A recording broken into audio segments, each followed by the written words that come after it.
All right, and we will get started. Let me start us off here. I absolutely love this sentence in the study guide for tonight's lesson. Tom Wright, N.T. Wright. He says, one of the many areas in which I possess near total incompetence is gardening. But I can mow a lawn, I can pick gooseberries, and I can plant bulbs. Now, there's more to this sentence. He says I can plant bulbs if they are the drop in, pick up, drop in, pull up, So again, he's very forthcoming that gardening's not his deal. But he did say, interestingly enough, he could prune roses. Someone told him how when he was young, and he's never forgotten, in fact.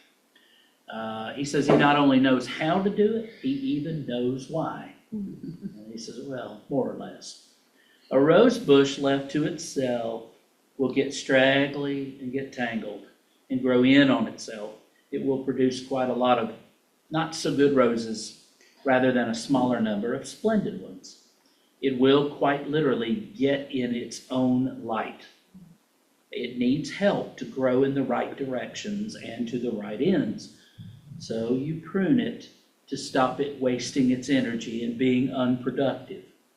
You cut out particularly the parts of the plant that are growing inwards and getting tangled up. You encourage the shoots that are growing outwards toward the light. You prune the rose, in other words, to help it be its true self. All right?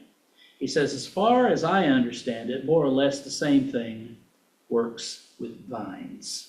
And the reason we're talking about this is John 15, the title of this lesson is The True Vine. All right, so let's start with a question.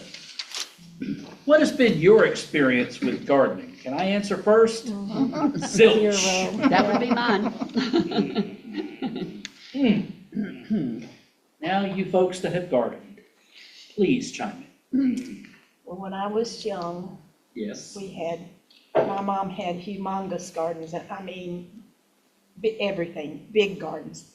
We had to get out, even as young children, and hoe and weed and then when the vegetables and the whatever came in, we had to pick. And then when it got ready to can, we had to help get them ready for that. So, Nice. you You had the whole experience. yeah, pretty much. Go ahead, Hen. Back when Rick and when I got married, we had a garden over there close to where I live now. Mhm. And the biggest problem we had was cuckabirds. We'd have a beautiful garden and get started and it start raining. And then before you get in there to do anything to it, you'd have cuckabirds that done grown up this high. So we spent all our time pulling cuckabirds. Yeah. But you got a good bit of stuff out of the garden. And like she said, when it's ready, it's ready. You got to pick it or lose it. Okay, all right. I was not successful last year with tomatoes, Mm. no matter what I did. And somebody sent me a video this year about how to prune a tomato, and I had no clue. Wow. All the things that you need to do to make your tomatoes actually give you fruit. I didn't know you pruned tomatoes. Yes, you do. I'm sorry. Yes, you do. I couldn't tell you how. I have to send you the video because I haven't studied it, but I did watch it and I was shocked. I could not get tomatoes. It came with 2 on the vine when I planted it, and those 2, that's how they stayed. No matter what I did. Now, I started from seed my okra, and I couldn't stop the okra. It was a jungle of trees, and I had lots of okra. Wow. So this year, I already have squash, and they're this tall. Thanks to my compost garden, my compost. I went over there with Ed, and he goes, oh, we have plants. I wonder what those are. We pulled them out, and they were about this tall, and they had squash seeds on them. Oh, cool. So I have like 8 squash plants going. Wow. And I didn't have to do anything. Back in the late 90s, early 2000s, I actually had a garden in my backyard. I bought a tiller and cut the ground and had corn and green beans and tomatoes and all sorts of stuff. A lot of work anyway. I have a garden. It's called Kroger. And they have good stuff too. Vegetables and fruits come from the store. All right, so let's read John 15, verses 1 through 27. If y'all would pass that around, and I will return after these messages. Y'all go ahead. 1 through 27. I am the true vine, and my Father is the vine dresser. Every branch in me that does not bear fruit, he takes away. And every branch that does bear fruit, he prunes, that it may bear more fruit. Already you are clean because of the word that I have spoken to you. Abide in me, and I in you. As the branch cannot bear fruit by itself unless it abides in the vine, neither can you unless you abide in me. I am the vine, you are the branches. Whoever abides in me and I in him, he it is that bears much fruit. For apart from me, you can do nothing. Good. Whoever does not abide in me is thrown away like a branch and withers. Such branches are gathered, thrown into the fire, and burned. If you abide in me and my words abide in you, ask for whatever you wish, and it will be done for you. My Father is glorified by this, that you bear much fruit and become my disciples. As the Father has loved me, so I have loved you. Abide in my love. If you keep my commandments, you will abide in my love, just as I have kept my Father's commandments and abide in his love. I have said these things to you so that my joy may be in you and that your joy may be complete. Verse 12. Anybody? My command is this: love each other as I have loved you. Greater love has no one than this, that he lay down his life for his friends. You are my friends, if you do what I command. I no longer call you servants, because a servant does not know his master's business. Instead, I have called you friends, for everything that I learned from my Father, I have made known to you. You did not choose me, but I chose you and appointed you to go and bear fruit, fruit that will last. Then the Father will give you whatever you ask in my name. This is my command: love each other. Let's stop there. That's a good place to stop, okay? All right, so in the picture, looking at verses 1 through 3, he's describing in verses 1 through 3, what does each element, vine, let's start with the vine. What does the vine represent? God, Jesus. Jesus. Right. Who's the gardener? God. God. All right. God the Father, right? Oh, I see. You're Yeah. right. All right. Vine dresser. Who are the branches? Oops. Is that us? No, No. it's in our basement. No. I said, I answered the question. Thank you, I thought Hinton. were- Thank you, Hinton and Gail. The disciples. Yeah, right. What does the fruit represent? New believers? No? What's the fruit he's talking about? Um, What do you think it is? No Just branch can bear fruit. I by think itself. it's us being like Christ, Mm, you know, churching. yeah. Let me take you over here. We're going to take a short detour because it kind of ties in with what we studied this morning. Jump over to 1 Thessalonians, chapter 5. Finish that up today. I'm going to start 2 Thessalonians next. Where is it? 1 Oh, Thessalonians, that's Paul. Galatians, Ephesians, Philippians, Colossians, 1 I Thessalonians. got it. It's just hiding. 1 Thessalonians what? 5. Now, go very end of the book. All right. Put me over at verse 6. No, wait a minute. That's 2 Thessalonians. Wait a minute. Let me go back. There we go. Look at verse 12 of chapter 5. It says, this is Paul speaking to, this is probably his first letter. It's either this one or Galatians. He says, but we appeal to you, brothers and sisters, to respect those who labor among you and have charge of you in the Lord and admonish you. Esteem them very highly in love because of their work. Be at peace among yourselves. And then here it comes. And we urge you, beloved, to admonish the idlers, encourage the faint-hearted, help the weak, be patient with all of them. See that none of you repays evil for evil, but always seek to do good to one another and to all. Rejoice always, pray without ceasing, give thanks in all circumstances. That's a tall order. For this is the will of God in Christ Jesus for you. Do not quench the Spirit. Do not despise the words of prophets, but test everything. Hold fast to what is good. Abstain from every form of evil. Now, there are lists like this all through the letters. But these are the kinds of things, the fruit, at least part of it is that thing we call sanctification or sanctification, becoming holy. And that is not just for the clergy, that's for all of us. So the fruit of our lives, the person we're becoming in imitation of Jesus, that's the fruit. Okay? But I can see how one would say that it would be other new Christians that we would be, but that would come as a byproduct of us showing that fruit in our lives, that kind of fruit. So yeah, that's good, that's good. So we got the vine is Jesus, the gardener or the vine dresser is God, the branches are the disciples, the fruit are lives that are more like Christ's, right?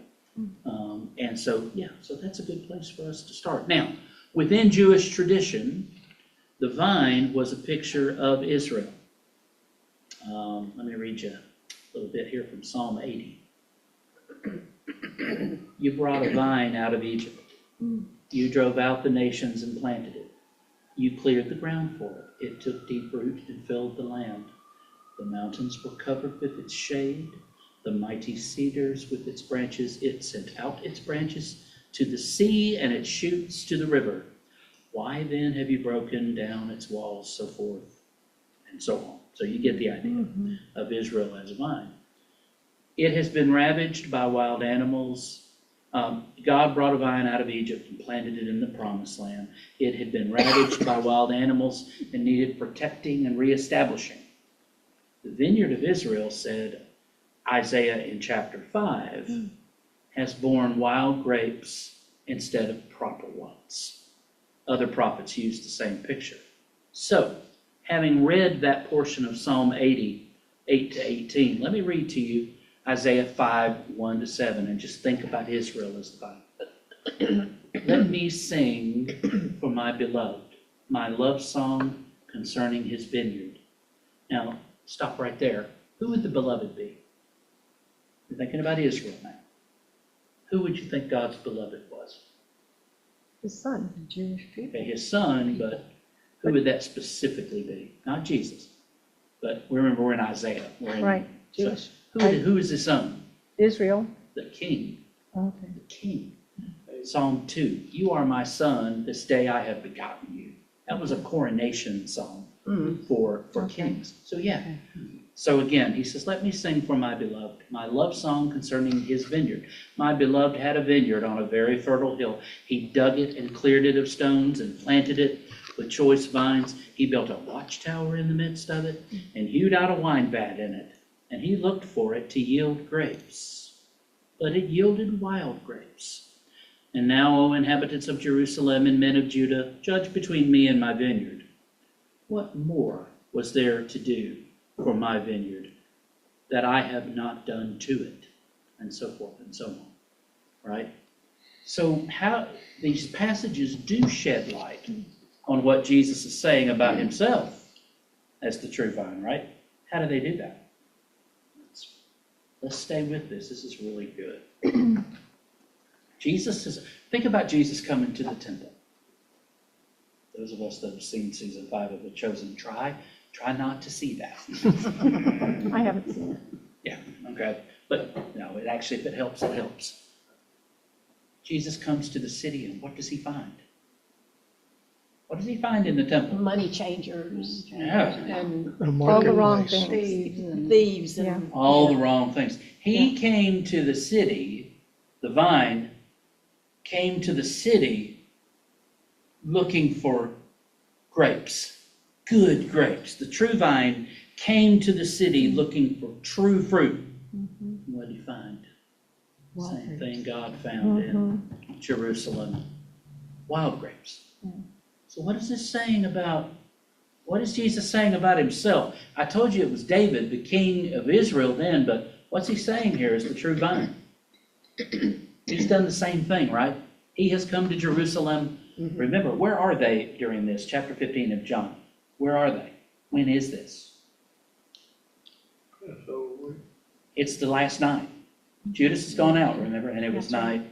Judas has gone out, so now Jesus has the 11 upstairs, and he's given them these wonderful teachings. He has come to the city, and it has just been a mess. It has been a mess, right? So, but he is the true vine, all right? So here's the thing, verse 6. Branches that decide to go it alone. I'm of the opinion there's no such thing as a solitary Christian. Branches that decide to go it alone, to try living without the life of the vine, right? Soon discover their mistake. What does verse 6 say? Let's look at it again. Whoever does not abide in me is thrown away like a branch and withers. Such branches are gathered, thrown into the fire, and burned. Gentle Jesus, meek and mild. No, they wither and die and are good for nothing but the fire. So the urgent question then is this: how do we remain in him? What does that look like in practice? How do we remain in the vine? This, That's one way. Prayer. Yeah, Being Worshiping, diligent in prayer. being Yeah. Being together. together with Yes. fellow yeah. brothers and All the sisters. stuff that the early church did. Remember Acts chapter 2, after Peter preaches that sermon, which that couldn't have been all of it because it would have only taken him like 2.5, 3 minutes to preach it. And everybody knows that that's not how you do it. Paul preached all night one time. The poor kid fell out of the window and died.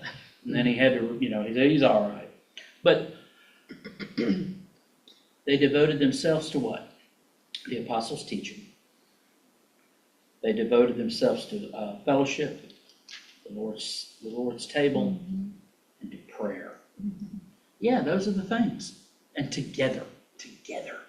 That's the big thing for me. I have friends. I have a dear friend, Jason. He chucked the church. He just said, had a lot of bad experiences. Of course, none of it was his fault. I know y'all don't know anybody like that, but none of it was his fault, and some of it was, and some of it wasn't. But he had some bad experiences in the church, and he's just kind of said, nuts to that.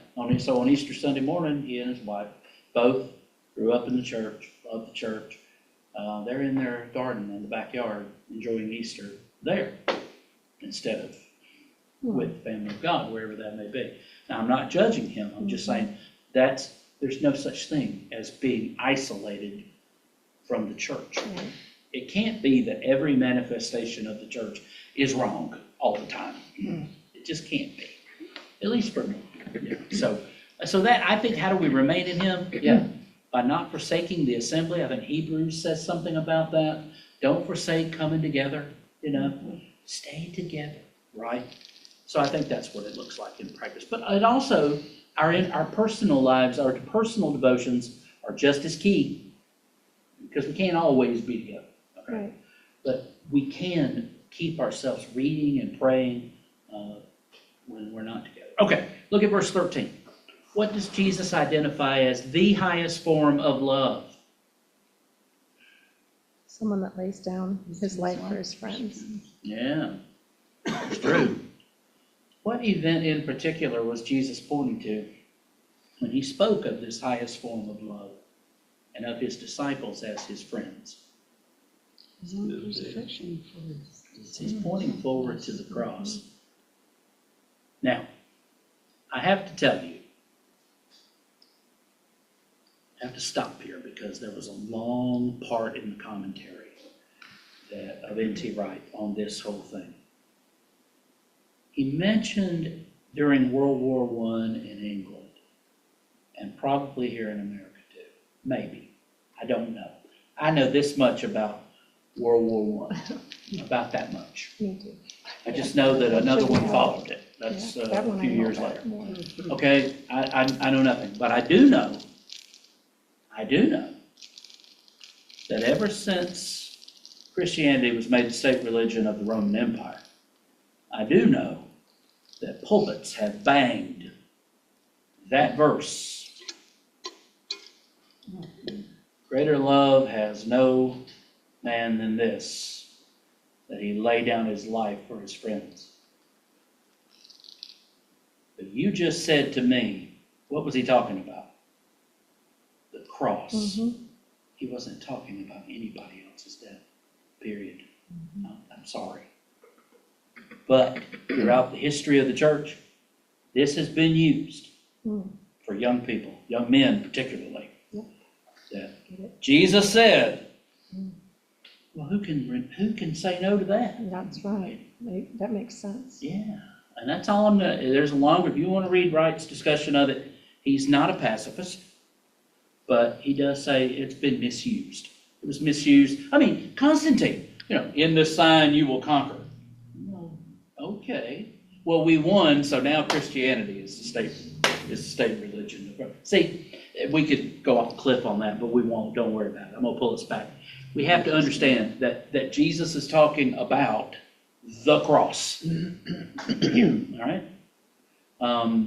That's not saying anything disrespectful to anybody who has given their life in I believe God has mucho grace and blessing for the people who do that. I'm telling you right now, mucho, and I mean that. And I have the utmost respect. But I think we need to be careful sometimes how we can twist the scriptures into saying things they don't say. Okay? Because, I mean, I think he does say this, during, I think it was World War I, I think. You had chaplains on both sides praying for God for their side to win. Well, which one of them is God going to choose? I know, right? I mean, these good Christian men on both sides, who are praying, oh, Lord, that's kind of thing. So, How does this speak to the martyrs? oh, I well, mean, those that use this. yeah. Someone who gives their life for the faith, you're not dying for a friend. That's not what you're doing. Okay. You're dying for Jesus if you want to really pull the taffy too far.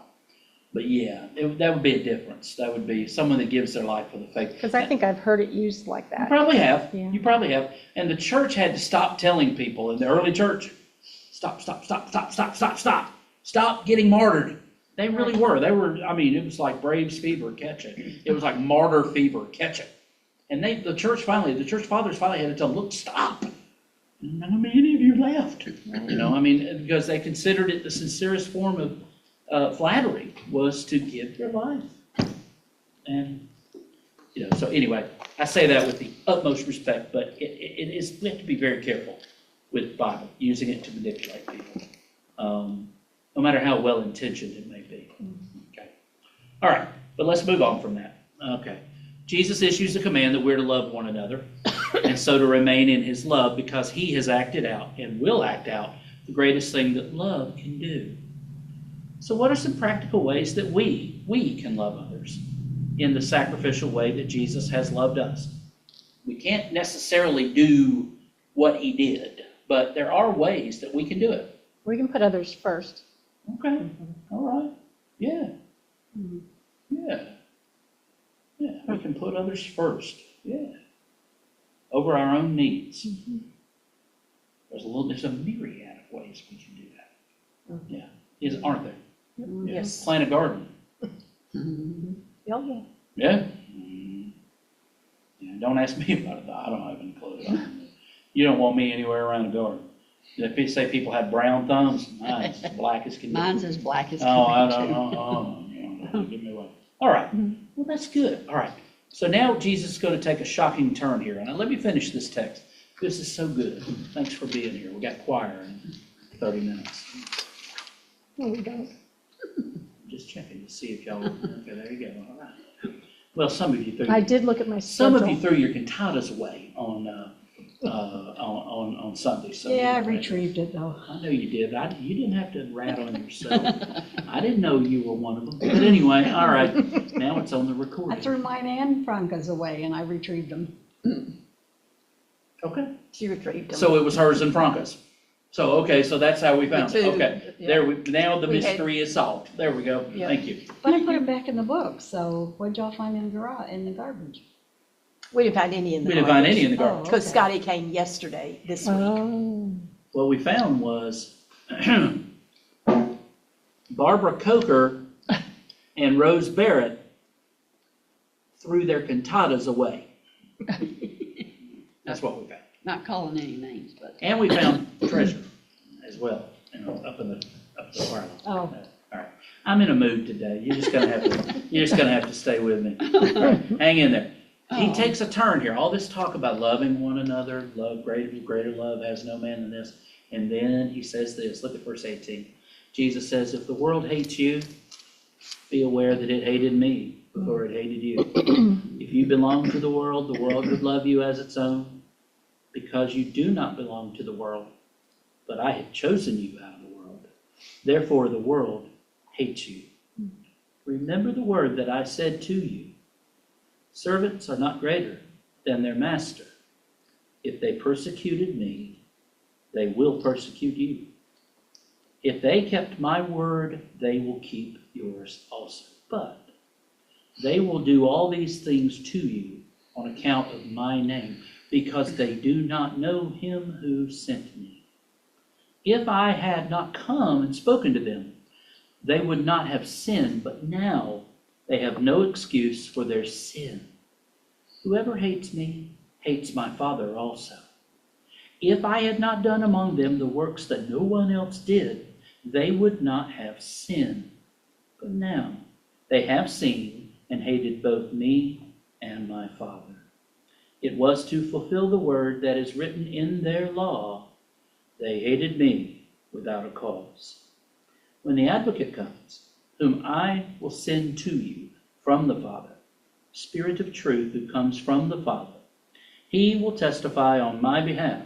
You also are to testify, because you have been with me from the beginning. Okay? Whoa. yeah. So, what reasons does Jesus give for the world's hatred of his disciples? Him. Him. Yep. By the way, the world that he's talking about, it's not the world of the pagans and the Gentiles. He's talking about the world that he's been in, Galilee and Judea. They are hating him. He's warning these guys. And yes, it does eventually spread out into, the Mediterranean basin and all of that. But no, right now, remember, Jesus has only been like 90 miles. That's it. Not very far. Yep, The ones that hated him were the members of the Jewish church. that's right. Yeah, these were Jews. Yeah. And he tells them not to be surprised. And what do we read in the book of Acts? The very same things were happening to the apostles that happened to Jesus. Yeah, that's true. So, well, what does Jesus mean, though, when he says that his followers are not from the world? I mean, look back at 19 again. He says, if you belong to the world would love you as its own, because you do not belong to the world. But I have chosen you out of the world. Therefore, the world hates you. What does he mean? I mean, clearly they are. They have mom and daddy. Well, they might have come from the world, but after he chose them, right? That's right. It changed That's right. it. That's right. They were different, yeah. Yeah, I like that. Yep. You say they were saved. Mm-hmm. Yeah, that's right. That's right. That's good. Now, it is scandalous, but true. It's true that Christians have often persecuted other peoples and faiths. It is so very true. The idea that the gospel of Jesus and his love could be spread by any kind of violence would be a sort of sick joke if it weren't such a serious mistake. Okay. The loser in all such situations has been the gospel itself. All right. It just doesn't take away from the fact that Jesus' warnings in this section are not paranoid. All right. Even if they may sound that way, I love this. To a comfortable armchair version of Christianity. You know, just every once in a while, Tom Wright just pins a sentence. And, you know, I just sit there and look at it. He seems a bit paranoid. Come on, Jesus, you know, a comfortable armchair version of Christianity. The young church certainly faced persecution from the very beginning. So where do we see evidence of the world's hatred of Christ's followers today? Where do we start? I'll start, and we'll just keep going down the line. There's some Palestinian Christians who are really, really getting it hard. I'll start there. How about y'all? Where else? Where are they getting some hatred? You can think of the place. It's Russia. The Orthodox Church is in bed with Putin. And I said that out loud. Hopefully he doesn't hear it. If I get whisked off in a van somewhere, you'll know what happened. The Orthodox Church is in cahoots, if you will. They're persecuting Christians. You have to be a certain kind of, they'll tolerate a state-sanctioned certain kind of Christianity. Same in China. I was gonna say What China about would be one too. some of the Muslim countries like Yes, sir. Iran, Yes, sir. Afghanistan, if Yes, somebody sir. Yes, converts sir. to Yeah. Christianity, they're exterminated. Yeah, there are Christians in Israel who are facing persecution. Yeah, you're right. Iran, Pakistan, Iraq, daily persecution. Yeah, Africa too. Africa. Israel, China, like Linda said, definitely, Yeah. because that's where you find them all Right. under the street, whatever That's that's right. called, That's right. Yeah, the underground church. underground Right. church. Yeah. Yeah. So yeah, everywhere but well, here. That's not true I'd say either. we're being persecuted here too. to a I think certain so. degree. Okay, all right. How are we being persecuted? I mean, I asked seriously to generate discussion. Yeah. How would you? Why would you think what's happening is persecution? Yeah. I mean, and I'd like to hear. I think a lot of times when you see Christians or something portrayed on TV, they're the biggest fools or they're made fun of. Okay, so caricature. Right. That sort of thing. Yeah.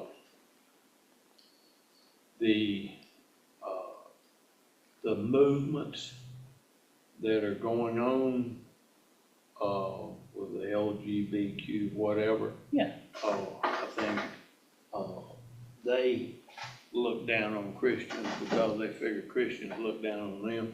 Okay. Yeah, that's fair. All And, the abortions, Yeah, same thing. yeah, that's true. Good call. Yeah. You know, I think the lack of discussion in the United States about the church. Yeah. That's it, right there. I mean, it's like you don't hear it.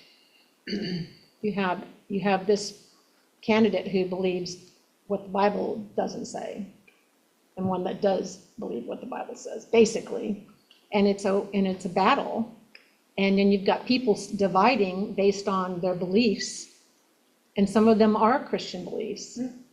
And then you get somebody in power who absolutely has no Christian beliefs. I'm not saying this I true. know what you're saying. Yeah. I'm just saying that does not bode well for the United States in its church. Okay. Yeah. Like our schools Oh, are absolutely. one place too, because they don't want anything at all said about Christianity, but yet they'll allow Muslims or some of the other groups to come in there and say anything they want. That's persecution. It is. Not persecution to the extent that, No, you're losing your you life. know, we're being beaten or Right. put in jail or anything because Firing of our squad. beliefs. But it's South Carolina. persecution to the extent Yeah. that they're doing everything they can to put Christianity down. Or just ignore it. Just, Yeah, that's been my experience. they just ignore it. Just It's ignore not it. allowed Yeah. because that parent might not agree. Okay. Okay. I respect that, but if 3/4 of your school is Christian, it's tough. It is. It is. I would throw into the pile here, you know, as long as people are not being force-fed Right. Christianity, I've no trouble with that. I mean, I really don't, but it's not fair for a Jew to be told, all right, you need to pray the Lord's Prayer with us Right. every day. And, it's, how would we feel? Okay, well, you guys need to pray this Jewish prayer. I can imagine or the Muslim prayer, or Right. the melting pottishness of our nation is, it's there. We're all kinds of people, may still be in some sectors majority Christian, but this idea of foisting Christianity because we believe it's true, and we do. But I think we have to be careful about that. That's where the retaliation comes from. That's where, that kind of stuff. So, but yeah, I would stop short of calling it persecution, just because for me, being persecuted in the Jesus sense of the word, you're getting beaten, and you're getting, Sure. and ultimately you get your head chopped off, or we got a nice cross for you over here, Yeah. or this. Yeah. So I would stop short. I just don't feel persecuted, and I always use this as an example.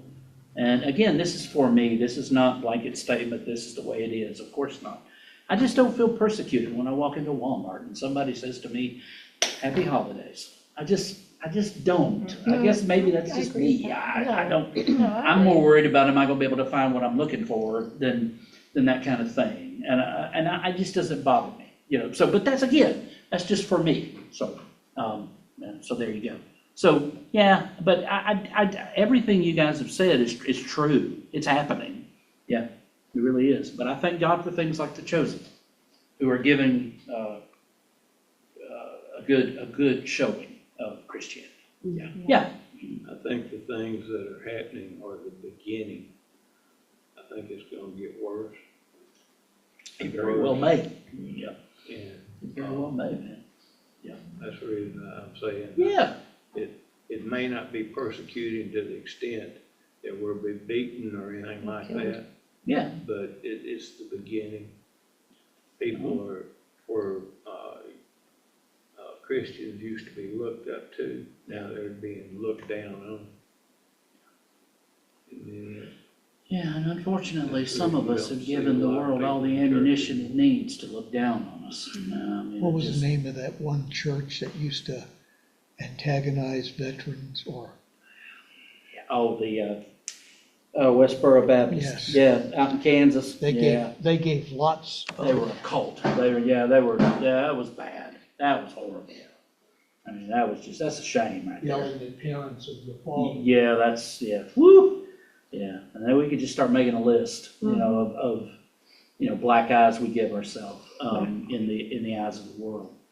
But yeah, I think, so it's a war. Jesus said it would be. He didn't say, it would be easy. No, he said, matter of fact, the world's gonna hate you.